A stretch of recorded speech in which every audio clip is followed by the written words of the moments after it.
Well, good evening and good morning to our participants in other countries. Welcome to SIERA Seminar, and today is by Dr. Sudip Talukdar. The title is Observations and Insights into Test Standards in the Air Void System of Wet Mix Concrete. Let me very briefly introduce Sudip. Sudip is no stranger to us. Sudip is part of the SIERA alumni club. He graduated from the University of British Columbia, working with me in 2013. Boy, time really flies. With a PhD in construction materials. His thesis looked at the effects of climate change. And I must say, in fact, that's one of the very cited papers that he has written in that specific area. Very extensively cited work on use of influence of climate change on concrete infrastructure. He's currently an instructor at the British Columbia Institute of Technology, Department of Civil Engineering, where he teaches courses in structural engineering and construction materials. He also works as a practicing field engineer with metro testing and engineering. And additionally, he's a member of ACI Committee 130 and 506, which is the Shotcrete Committee, and serves on the board of directors of the ACI BC chapter. That's our local board here. So certainly very active work that Sudip is doing with the ACI BC chapter. Currently, his areas of research include concrete durability, development of alternative cementitious materials, and issues regarding shotcrete and test procedures. And today's talk is along the lines of the latter, which is observations and insights into test standards in air void system of wet mix shotcrete. A very good topic, and we'll certainly look forward to listening to your seminar. Sudip, floor is yours, please. Thank you very much, Nemi, and I must admit it's quite the honor to be introduced by you for a change. So thank you very much for the kind introduction. Thank you, Salman, for setting up these seminars and inviting me to give tonight's talk. And thank you to all of you for attending tonight. I do look forward to the presentation, and it's great to see. It looks like there's people not just local, but from all around the world. So I do hope you enjoyed tonight's presentation. The title of the talk tonight is Observations and Insights into the Air Content and Void Structure of Wet Mix Shotcrete. And I'd like to warn you beforehand that this particular presentation is a modification of a presentation that I gave at the Department of Civil Engineering in BCIT. So it's set up actually not necessarily just for structural and materials engineers, but more for a general engineering audience. But I think that'll be good because when we get to the conclusions at the end, I've left things a little bit open-ended, but I'd like to encourage some discussion because there's some questions that I had myself when I completed this this project that maybe if we generate some discussion, I'll be able to get some answers from all of you as well. Background about myself, you know, Nemi gave the introduction over there. I graduated, I can't believe it, in almost 8 years now that I graduated. In 2013, I was an ME student for my master's and PhD with the SIERA Group. I've also completed my bachelor's degree from UBC as well in 2004. So did the trifecta, did all 3 degrees from UBC. Since then, I've been working as a field engineer and a materials testing engineer for 3 months 3 months of the year every year since 2014 with metro testing and engineering, which is a local materials consulting company based out of Burnaby. And the remaining 9 months of the year, that's my real job, where I actually teach courses in structural engineering and materials engineering at BCIT, which is British Columbia Institute of Technology, Department of Civil Engineering. So that's a little bit of background about myself. This particular presentation, I mean, the title obviously has something to do with shotcrete, and I've tried to bring in some of my field experience. So some of what really goes on site. That's what I'm going to try and present to the audience tonight. So I guess we can go ahead and we can get underway. And yes, that's the first thing I'm going to do right now is I'm going to share the screen.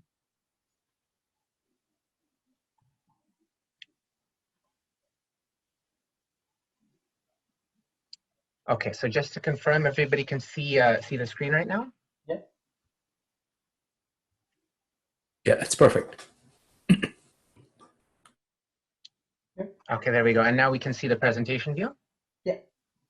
Okay, excellent. So I'll start out with just a brief outline of what I'm going to be talking about tonight.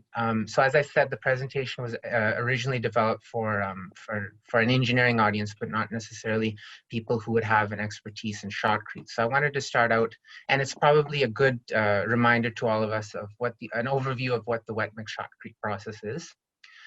Secondly, I want to present the case study that I'm actually presenting in this presentation, some background about the project itself, a reminder of air content and void structure in concrete and shotcrete mixes. I want to have a little bit of discussion about air loss and what happens when we're actually pumping shotcrete through a line. Then I'm going to elaborate a little bit about the test procedure that we employed as part of this study.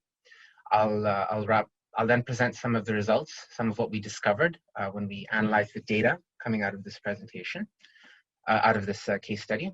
And then I'd like to wrap up with some conclusions, recommendations, and I'd also like to open up the floor to a little bit of discussion from a little bit of what I observed.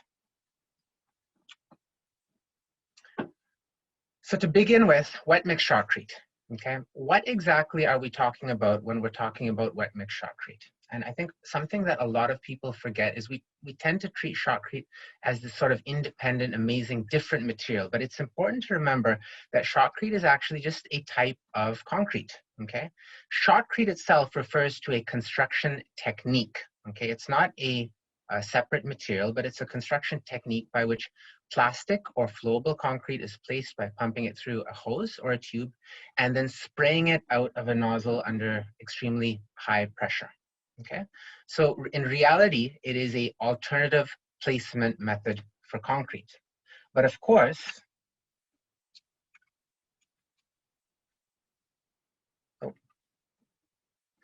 the mix design of a shotcrete mix is obviously going to be different from that of a conventional concrete mix. Okay, so most shotcrete mixes are characterized firstly by the use of smaller, rounder aggregates. Smaller, obviously, because we don't want our aggregates to be clogging the line when we're pumping it. We generally prefer the use of rounder aggregate sizes as well, obviously, because again, it's going to be easier to pump aggregates which are rounder and smoother. Okay, we also make use of some supplementary cementitious materials, namely silica fume and fly ash.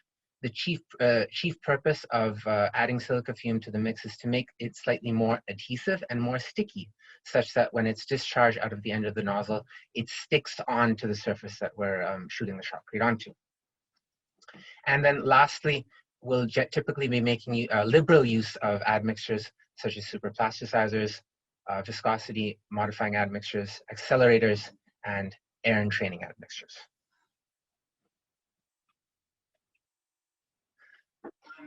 I think most of you would know that when it comes to shotcrete, there are actually two different processes that we use, that we could potentially use to place shotcrete.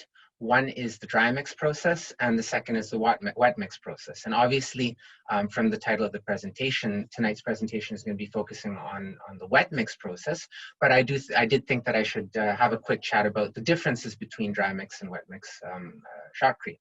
So the chief difference is in where water is added to the mix. Okay, so in the wet mix process, you'll actually have a ready mix truck which shows up with the shotcrete mix which has been mixed at a batch plant off-site. The truck shows up to site. The material is discharged into a pump. It is pumped through the line. There'll be an air compressor which adds air to the shotcrete mix at the nozzle, and then the mix is discharged out of the nozzle at a high velocity, and it impacts and forms on the substrate onto which we're placing the shotcrete. The dry mix process is a little bit different in that the shotcrete material is actually composed of just the dry materials, which goes into, it's pumped through a line, and at the nozzle, rather than just adding air, we add air and water. So the nozzleman has control over the amount of water which is added to the mixture.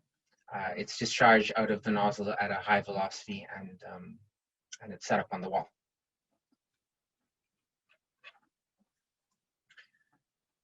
So this table over here is just a brief summary of what I just talked about. Wet mix produced off-site at a batch plant, trucked to site, pumped through lines, and only air is added at the nozzle. Whereas with a dry mix, shotcrete mix, the dry mix ingredients are mixed and fed into a pump on the site, pumped through the lines, and air as well as water is added at the nozzle. So between the two, quality control is generally easier in the wet mix process, obviously because in the wet mix process, the material is being batched off-site, so it's easier to adjust and perform quality control on the mix. Secondly, because water is not being added at the nozzle, less rebound is produced. My experience from working in the Lower Mainland is that dry mix shotcrete is generally used for specialized applications. Okay, I've only actually ever worked on 2 projects where we've dealt with dry mix. Most often, it's also used for smaller repair applications, or if a batch plant is not it's not accessible nearby. Okay, so I would say probably 90 to 95% is actually wet mix. Dry mix is not as commonly used in industry. Some of the common applications that we see of wet mix shotcrete in the field include slope stabilization of excavations, such as rock faces, tunnel linings, and as well, it's becoming very, very common these days to use shotcrete for lightly reinforced structural elements. Pretty much every skyscraper that you see going up in downtown, the walls of the parkade, so that's everything that's below the subgrade, those walls, the external walls will almost always be constructed of wet mix shotcrete. Okay. 2 methods of placement. It can either be placed manually, where a nozzleman is actually placing the material, or it can be placed mechanically, where you have basically a robot which does the work for you.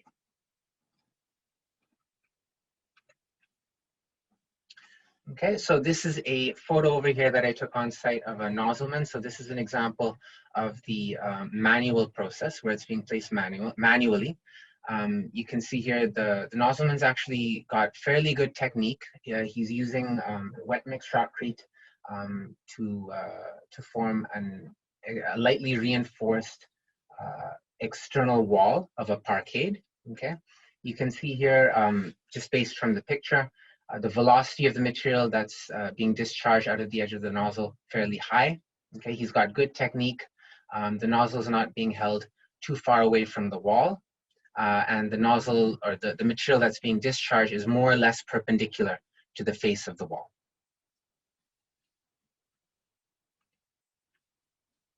This would be an example of mechanical placement. So you can see here, this is what essentially happens in this case is you would have the nozzleman, rather than actually holding onto the nozzle, it's almost as if they're playing a video game. They will actually be able to control the tip of the nozzle. Can you guys see my mouse over here? You can see the nozzle tip. So essentially the material will be pumped through this machine, and it's almost as if the nozzleman is playing a video game. He'll just have a remote control, and he'll be able to control the distance, the arm of the machine, the discharge velocity, etc., etc. So they'll use the machine to do the placement for them. I've got a couple of good videos coming up which will illustrate this quite clearly.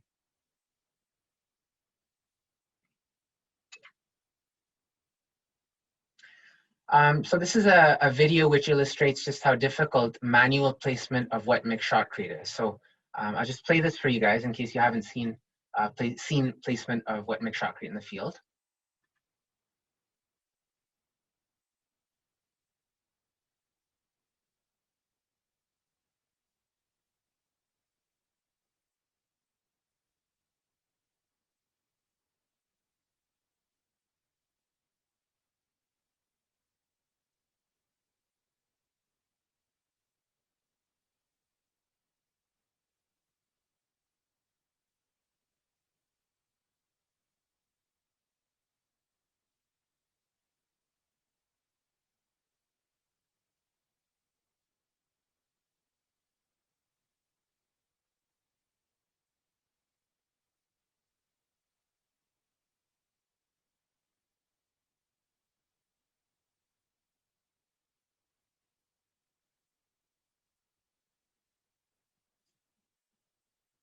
So clearly you can see in this video, it's a grueling process. For the most part, the nozzleman's using fairly good technique. There are some times though where you can see he's kind of losing a little bit of control of the nozzle.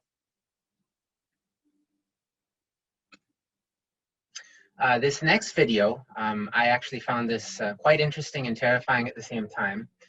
For those of you guys who might have done the drive from Vancouver to Calgary, when you are driving from Vancouver to Calgary, you drive past Revelstoke and you enter into Rogers Pass.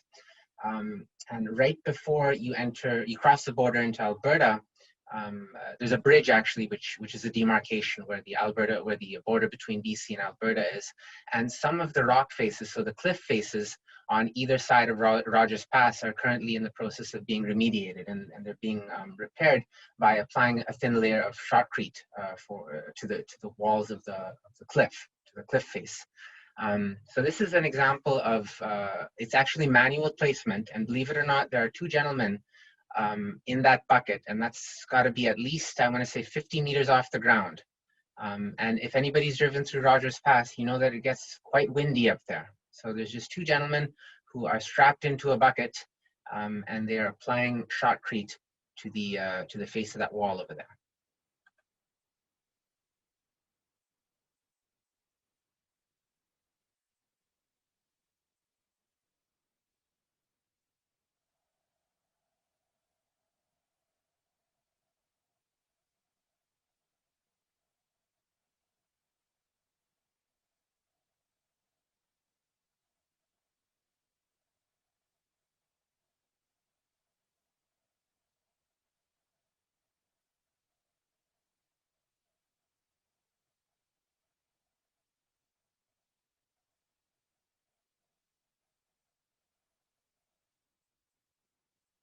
So I hope you all found that interesting and terrifying at the same time. It was certainly something. It was quite the thing quite the process to witness in person. I was out in Rogers Pass for about 2 weeks, and I was monitoring these guys, and I have a lot of respect for the people who actually are willing to go out and put their lives on the line and do this kind of work.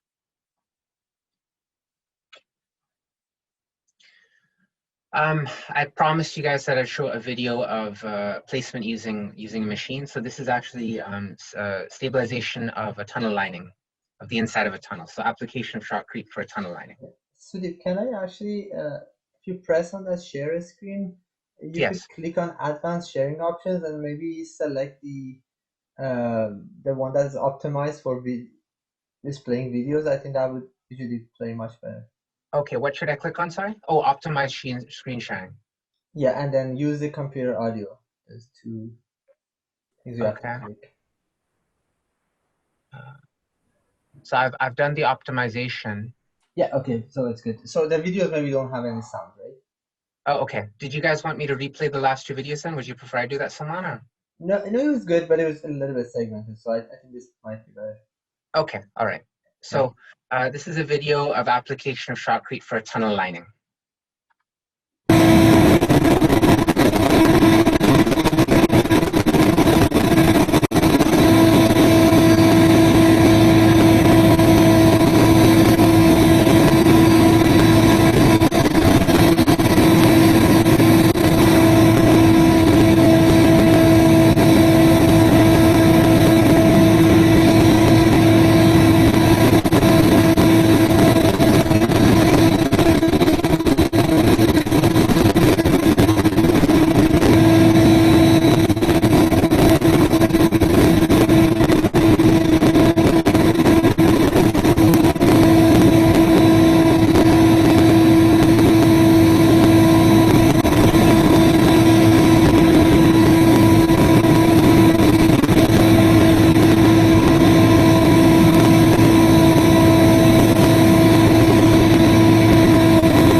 Okay, so you can see it's kind of a bit how I described in the picture earlier, that you had that gentleman in the yellow hard hat over there. He had a remote control, and using that remote control, he's able to control the pump rate, the location of the nozzle, and the velocity at which that nozzle was oscillating. And clearly a machine like this makes life a lot easier physically for the nozzleman. Everyone's probably aware that application of Shotcrete for overhead applications is actually probably the most difficult type of placement technique for wet mix Shotcrete, and it's also quite dangerous as well. So when you have a machine like this, it certainly makes our lives a little bit easier.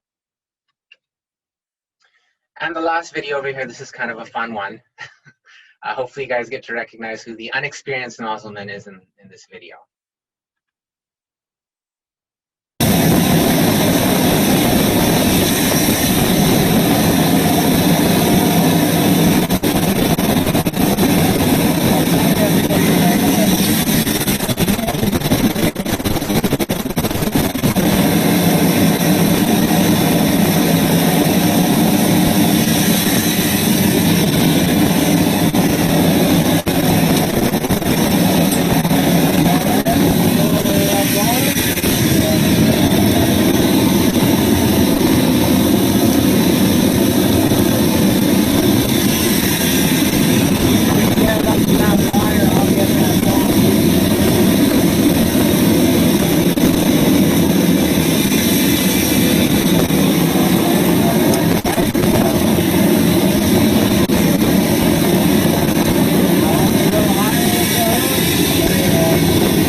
So I hope you guys all enjoyed that. A little bit of background behind that video. I happened to be on site one day for a field monitor, and the nozzleman, I share a good rapport with him, and he bet me that there's no way that I could last even 5 minutes holding the nozzle. So I took him up on his bet, and you can see there it's terrible technique.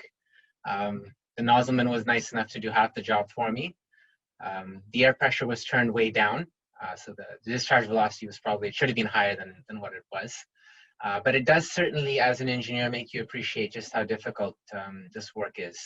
I held that nozzle for about 5 minutes, and at the end I was absolutely physically done. So again, a lot of appreciation and respect for the gentlemen who do this 8 to 10 hours a day, every day of their lives. All right, so moving on to the project specifically. This project, it's a case study that kind of came up out of the blue. It was not something that I was expecting. I happened to be doing field monitor and quality control on a Shotcrete project, and details are given here. Slope stabilization of an earth wall at a dam site in northern British Columbia. Okay, I've been asked to keep the site confidential, but for those of you guys who live locally or live in British Columbia, you will recognize the site when I call it Site Z. Okay. So a dam site in northern British Columbia.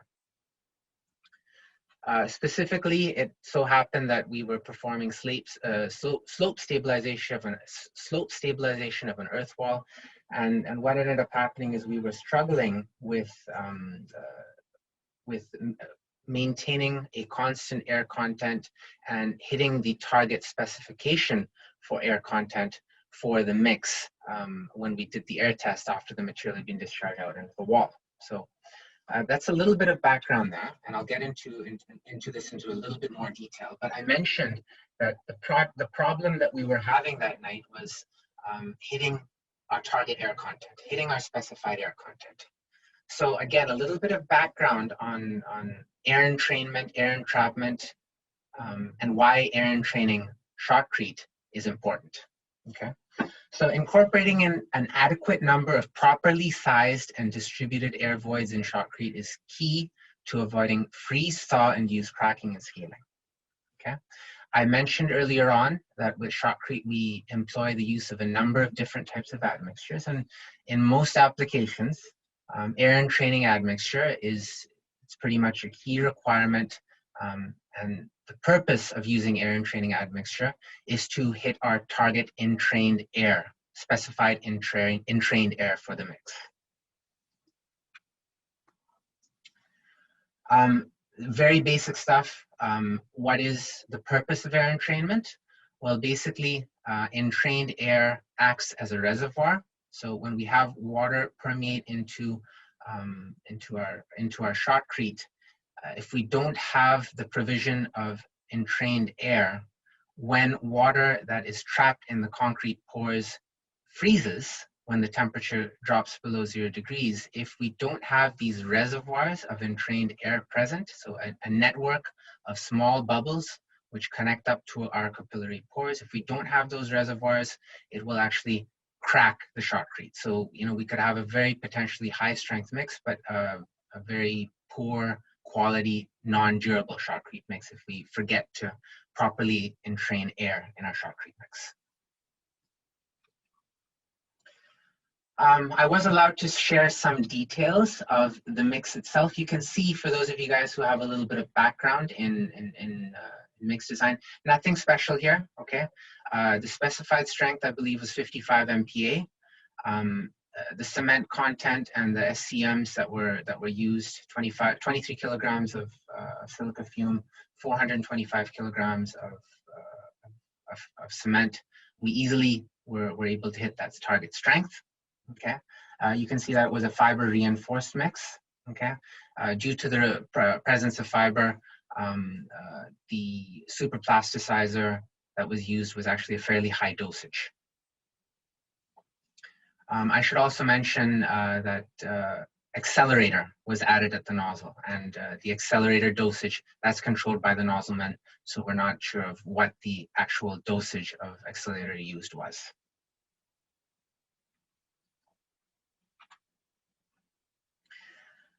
So for the project in question, there were two types of mechanical sprayers that were employed. Again, I'm not allowed to share details about who actually manufactured the two different types of machines, but we can share some technical specs, okay? The first sprayer, sprayer 1, was the smaller machine. Okay, you can just see from the dimensions. The maximum output, so the maximum pump rate, 20 cubic meters per hour, sprayer 1. And 30 cubic meters per hour for sprayer 2. Line diameter was held constant at 75 millimeters in both cases, for both types of sprayers. We talked a little bit about the importance of air entrainment. Let's talk a little bit about what's done for quality control and to test air content in our mixes. So the most common method of measuring air content in fresh concrete is just using the pressure method, right? So everyone's probably seen one of these, an air meter. In general, most specifications for mixes call for an entrained air content of somewhere between 4% to 7%, okay? So I think everybody kind of knows how this contraption here works. You open the lid up, you fill the bowl with the material that you're testing, you pressurize it, you hit a release valve, and the dial tells you what the air content is for the mix that you're testing. So that the pressure method is good to tell us what the total air content is in the mix. Okay, but it's important to recognize that for a durable mix, it's not just about total air content. Okay, just hitting a target air content of between 4 to 7% or 4 to 8%, meeting your specification, that's not what it's all about. Okay, we also need to consider that individual void sizes, so the sizes of the individual bubbles, spacing of bubbles, and the distribution of our air bubbles is also critical. Okay, so beyond the air meter,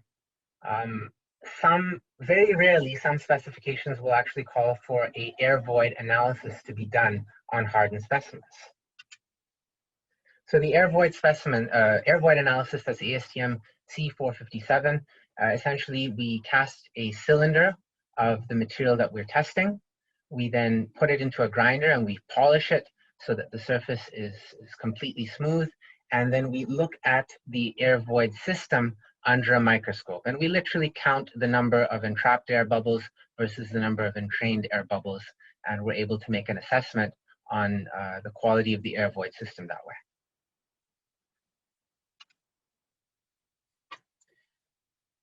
When we do an air voids analysis, there are several variables that we calculate. The first one, and one of the most important ones, is the spacing factor. Okay, so the spacing factor, in layman's terms, it's basically the distance that water would have to travel before entering the air void to relieve the pressure. So the ASTM specification that I talked about earlier, you don't want the distribution to be such that the bubbles are spaced too far apart. So the standard actually calls for a spacing factor to be under 230 micrometers. Okay.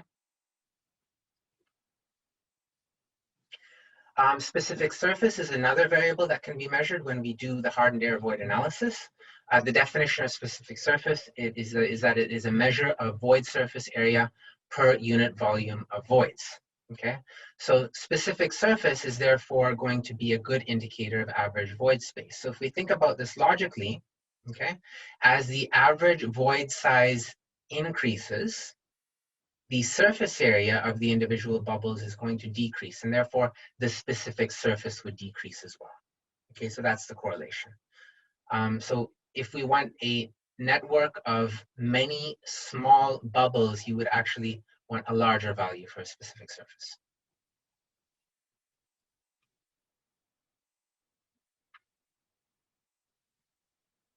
Now, we do know that proper use of air entraining mixtures ensures the development of correct spacing, size, and amount of air voids. What we sometimes forget to account for, though, is that the wet mix shotcrete process, and in general, pumping concrete, it does something to the air void system. And we know quite well that pumping shotcrete or concrete will actually lead to a loss in air content. Okay, this is very well established from spending time in the field.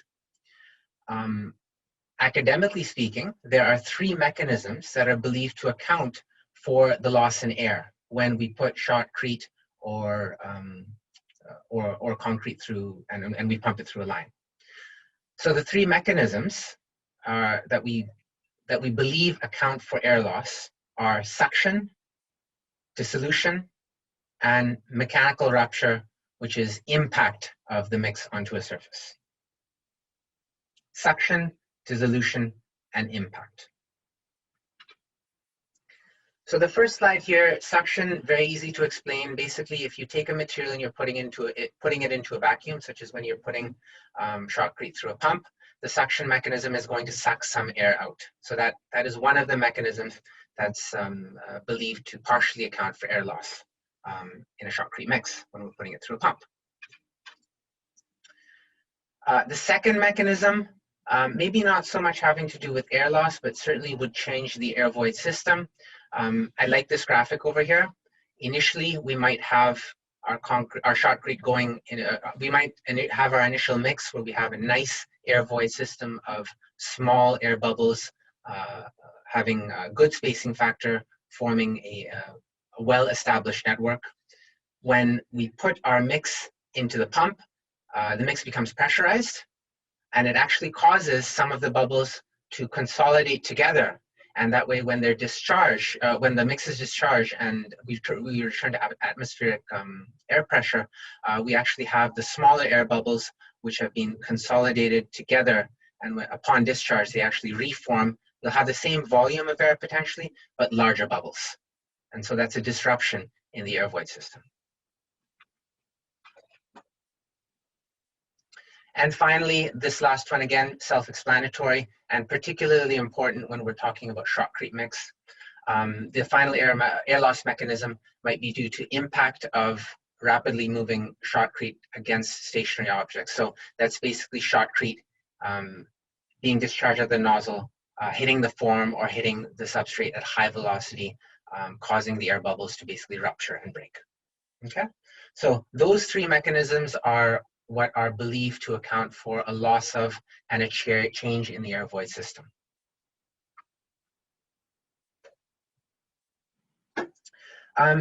one of the very interesting things that I've learned over the past 8 years is that a lot of the work that has been done in wet mix shotcrete and dry mix shotcrete has been pioneered by SIERA Group and professors that have taught materials at UBC. Okay, so when I was reading through papers, when I was putting this putting this presentation together, I was pleasantly surprised to see so many UBC alumni, one of whom is Mark Jolene, who I believe is either Sid Mendis's or a NEMI student, can't remember off the top of my head, but he's kind of a pioneer in wet mix shotcrete. He developed something called the temporary high initial air concept. So we recognize that when we put our shotcrete through a pump, we're going to lose air. So what we do is, and at the same time, sorry, I should mention that when we put shotcrete through a line, we're also going to have a loss in the workability. Okay, so in order to compensate for that, what we do is, on purpose, when we batch our wet mix shotcrete at the plant, you put an extra dosage of air entraining agent. So we purposely introduce a large amount of entrained air into the mix, okay, rather than superplasticizer. By doing so, we increase its workability, okay? But the flip side here is, we recognize that when we pump the material through the line, it will lose workability, and at the same time, due to the three mechanisms that I described on the previous slides, we will also see a reduction in air content, okay? So it's not uncommon for wet mix shotcrete, which is being produced at the batch plant, to have a ridiculously high air content, sometimes as high as 20%, and even a slump, which would be borderline segregation. You might even see slumps at 200 millimeters. But we recognize that when we pump our shotcrete and we put it through a line, air content will drop down to what we want it to be at, somewhere between 4 to 7%, and to a much more manageable slump that a nozzleman's going to be happy with, somewhere between 50 to 75 millimeters. So this idea that we should purposely add extra air entraining agent to the mix, this was developed by Dr. Jolene, who's a UBC alumni, and I believe he now teaches at University of Laval. This is just a graphical representation of what I've talked about. Okay. And in terms of quality control, I should mention what tends to happen on site at the very start of the pour. Okay, you're going to be there all day. We typically go through about 1 truck an hour. So maybe we're discharging, let's say, 8 trucks a day. So at the very start of the pour, the very first truck shows up on site, and we do our air content test on the mix at the truck. So that's the as batched air content. We then take the same material, we take the same air meter, we've measured our air content at the as batched air content at the truck. We then take the air meter and we ask the nozzleman to put a sample into the air meter, and that gives us our as shot air content, okay? The difference is the air that is lost in the pumping process, okay? So we do that measurement once, typically at the beginning of the day, and we see, well, are we losing the target 15% air? Are we going from 20% down to 5%? Okay, so that'll be done right at the beginning of the day. The rest of the day, people cheat. So rather than testing every batch of concrete or shotcrete, both at the truck as well as at the nozzle, the rest of the day, we just use that correlation and we assume a certain air loss through the line. So you'll only test at the truck for the rest of the day, just to save time, maybe save a little bit of money as well. And you assume that if your air content at the truck is the same as it was at the beginning of the day, you assume the same air loss when the shotcrete is being pumped through the line, and you make the assumption that what is being discharged out of the nozzle will be acceptable.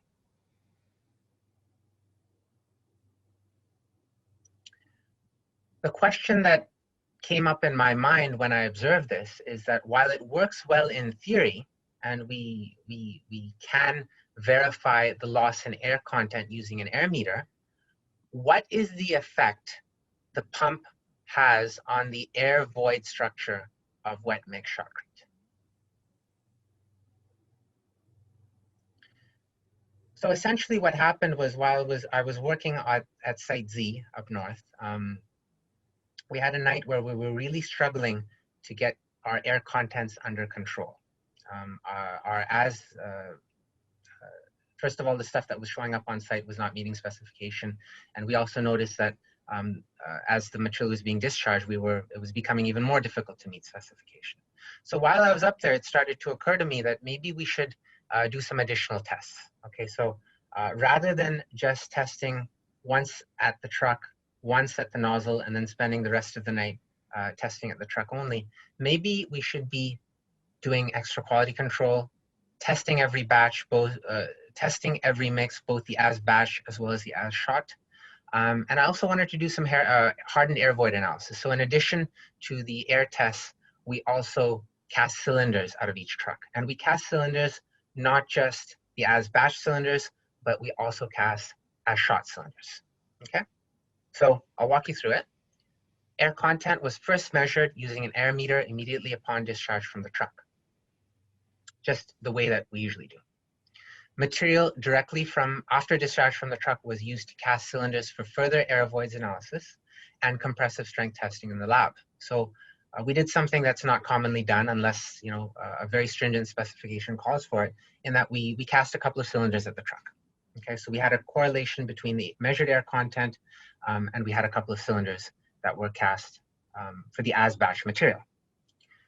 Immediately afterwards, the material goes through the line. It is discharged out of the nozzle, and we measure the air content again. So that's the as shot air content using an air meter. And at the same time, a sample of material which had just been sprayed onto the wall, so sprayed onto the substrate, was scraped off, and we formed some cylinders out of it. So we had cylinders, and we had air tests done on the as batch material, and we had cylinders cast and air tests done on the as shot material.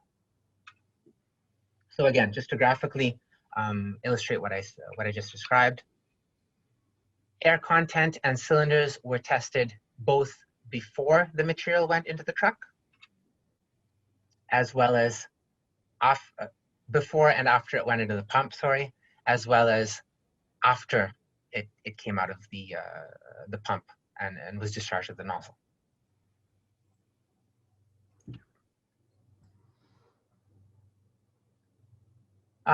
This was a video I took that night. So this is the rock face in question.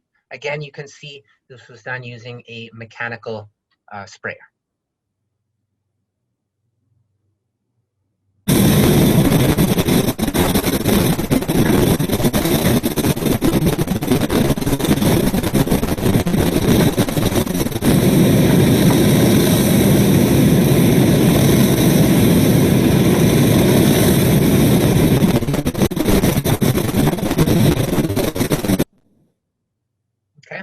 So the placement techniques appeared to be sound. Nothing wrong with that. The nozzleman was doing a good job.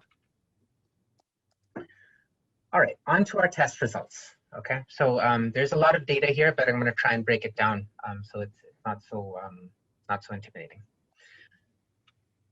So let's first focus on the results that were expected. Okay, so you can see here we did our tests. There were two types of sprayers that we used that night. One was the smaller sprayer, so that's the one that was capable of going up to 20 cubic meters an hour.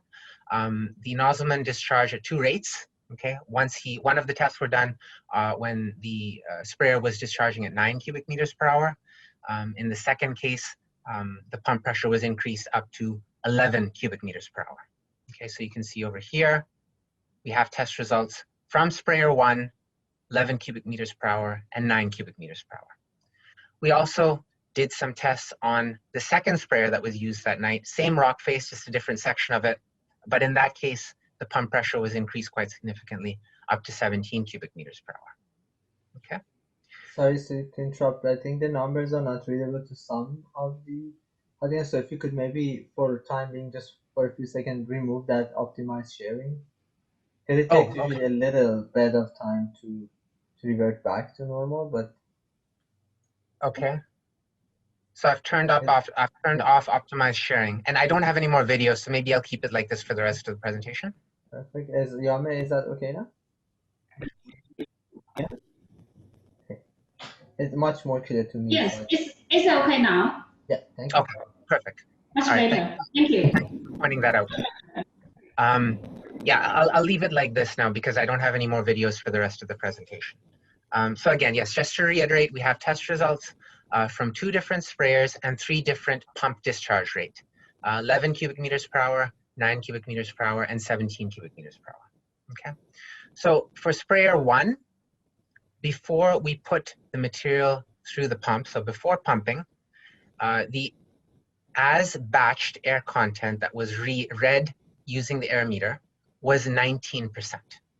Okay, and immediately afterwards, after we took the reading, after it had gone through the pump, and so the as shot air contents, you can see, just as expected, we had purposely put in a very high dosage of air entraining agents. We started out at 19%, way higher than what the specification called for. And then we get dragged down to our target specification. So at 11 cubic meters per hour at 4.4%, 9 cubic meters per hour, 4%. So I've got green boxes here because these are expected results. Same deal with the 17 cubic meters per hour. We measured 18% before pumping, 4.1% after pumping. So we go through we put the material through the line, there is a reduction in the air content. Okay. At the same time, just to remind everybody, it wasn't just air contents that were measured using the air meter. In order to verify the results, we also batched cylinders. Okay. So the cylinder readings, the air contents that were calculated using from the hardened air void analysis using the cylinders, they're slightly off from the air meter readings, which is not uncommon, but you can see that everything is still, the trends are expected and everything is still as per specification. We start out at 20.3% and we reduce down to 6.9 and 6.4% when we're looking at sprayer 1. For sprayer 2, the heavy duty sprayer, we start out at 19.4% and we drop down to 8.1% as per the hardened air void analysis. I've got a third green box around the compressive strength. Again, these results make sense. So the strength tests that were done on cylinders before pumping, because of the high air content, it actually makes sense that the strength would be lower than specification. So we start out at 37.9 MPa. Once the air is pushed out of the material, strengths increase quite a bit, up to 56.9, 60.7. You see the same trend with sprayer 2. So we start at 48.8, and after discharge, our measure strength was 57.1 MPa. So green boxes here because these are expected results.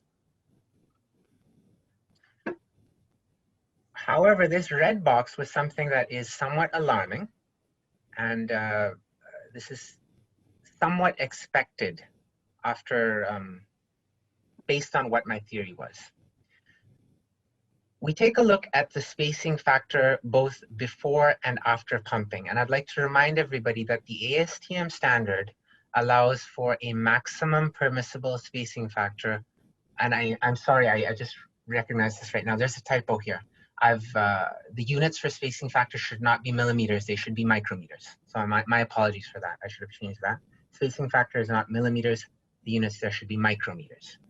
So as per the hardened air void analysis, the spacing factor initially is within specification, 0.15 and 0.08 before pumping.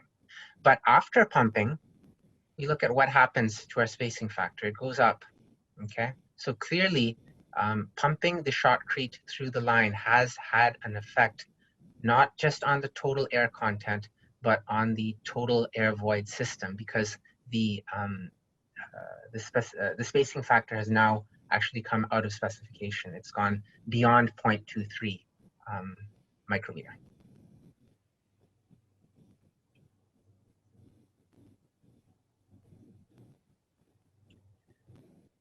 So a little bit more analysis. if we were to plot our change in air content versus the pump rate. Okay, we notice something kind of interesting here. Now, I recognize that limited data set, but unfortunately, when we're working with data from the field, I was actually quite lucky that I was able to get as many data points as I was that night. But we do notice that the change in air content actually decreases. So there's a smaller change in air content as the pump rate of the machines increased, okay?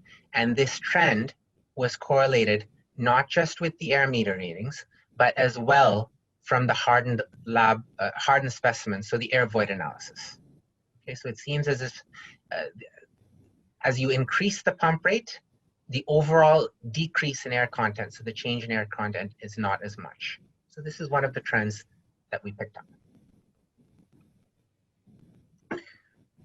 The second graph, and I recognize again, this is purely speculative, given the limited data set, okay?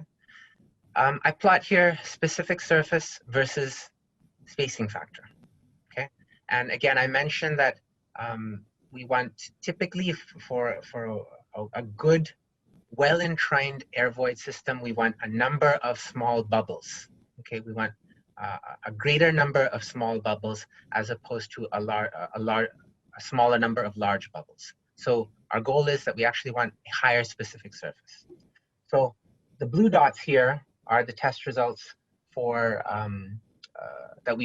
for specific surface and spacing factor for truck concrete. So these are as batch results, and the orange data points here correspond with the test results for the as shot specimens. Okay, and we do notice here that there's the trend kind of seems to indicate that there's a decrease in specific surface once we put our material through the line. Okay, again, I recognize very limited data set. I suppose I could be accused of cherry picking data points here, but the trend seems to be a slight decrease in specific surface for when we start out with our material as batch compared to when it's discharged out as shot.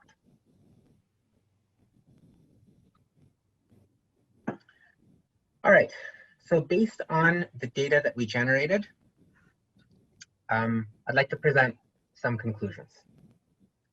First of all, the process of pumping material appears to adversely affect the air void structure and increase the spacing factor to a potentially unacceptable high level, which may affect its durability and resistance against freeze-thaw damage. Now, for the project in question here, the number of freeze-thaw cycles that wall would have been subjected to was minimal. So practically speaking, probably doesn't have that much of an effect. But for an application of wet mix shotcrete, where we expect the element to be subjected to years or repeated cycles of freeze-thaw damage, this finding is particularly important. While pumping the material will adversely affect the air void structure regardless of the pump rate, the overall change in structure may be decreased, in the air void structure may be decreased by reducing the retention time of fresh concrete in a pressurized system. Okay, so again, this is a conclusion where I am speculating a little bit, but based on this slide over here, where we recognize that the change in air content is not as pronounced for a higher pump rate, what I am speculating is that the more time that the mix spends in the line, the more damage is being done to the air void structure. Okay, so this is why I believe that the overall structure may be decreased by reducing the retention time of fresh shot concrete in a pressurized system. And this is somewhat counterintuitive. Lastly, and I think this is a very important conclusion that I've come to, and it has implications for those people who are practicing in the field, the common practice of testing air content of the shotcrete mix at the mix truck, so the as batch air content, and then again at the nozzle to establish a ratio for air loss in the mix due to pumping and shooting. This practice should only be done in the circumstance where we're going to be using the same pump all day, we're going to be using the same mix all day, and we're not changing any of the line geometry.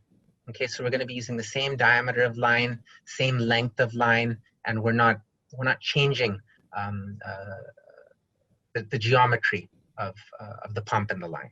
So if we hold all of those variables constant, then I believe this practice is still valid. But if we do see changes in any of these variables, I think it is very important that we, rather than just making the assumption that the line lost in, the air lost in the line is going to be constant, we need to actually do that check for each truck which is discharged on site.